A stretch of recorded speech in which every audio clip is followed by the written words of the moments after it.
Hello, everyone. Welcome to your 5-minute dose of Black history. My name is Tamara Shiloh, and I will be your host. Our show is about notable Black folks and Black historical events from the past and present. And I'll be sharing the titles of a few books I think you might like from the shelves of the Multicultural Bookstore in Richmond, California, for kids, teens, and adults. So, without further ado, let's get this party started.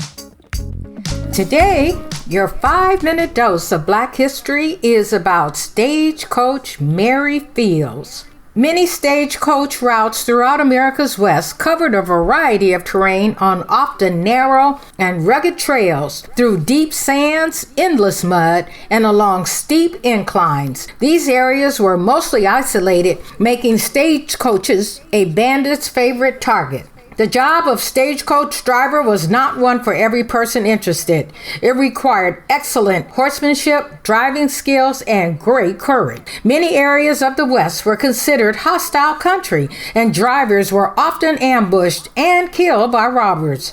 However, would-be male thieves met their match in one carrier, Mary Fields, the hard-drinking, quick-shooting mail carrier, also known as Stagecoach Mary. The first African-American woman to carry mail was known to greet Montana bandits with 2 guns and a bad attitude. Historians pinpointed Hickman County, Tennessee, as Mary's birthplace, but not much was recorded about her childhood. It was only after the Civil War that her story came to light. Along with other freed slaves, Mary traveled the Mississippi, working on riverboats as a servant and laundress. She later settled in Toledo, Ohio, where she lived in a convent, working as a groundskeeper. Her personality was at odds with the convent's serene lifestyle, and trouble ensued. Mary's gruff personality and penchant for cursing raised eyebrows. When asked how her journey to Toledo was, she reportedly replied that she was ready for a good cigar and a drink. Historical records show that the nuns complained about her volatile temper and her difficult nature. This attitude led to Mary's being kicked out of the convent. She then took in laundry, did odd jobs, and became known for liking hard liquor and gunfights. Her reputation, although considered tough and negative by some, would soon pay off. In 1895, Mary received a contract from the Postal Service to become a star carrier, or an independent contractor who carried mail using a stagecoach.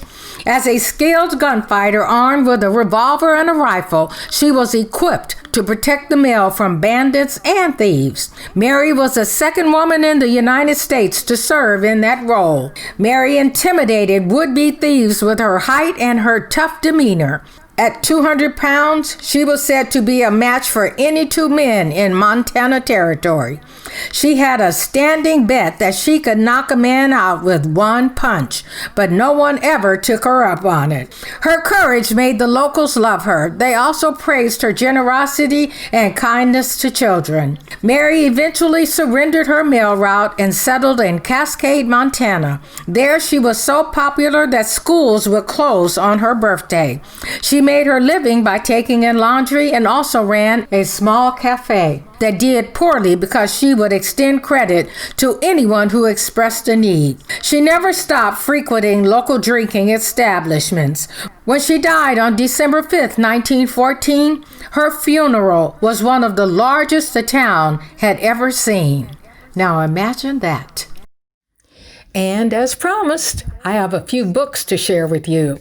Since our Black History Jewel today is Mary Fields, lovingly known as Stagecoach Mary, I thought you might enjoy reading Fearless Mary or Deliverance Mary Fields and or The True West, which features Stagecoach Mary and other notable Black folks.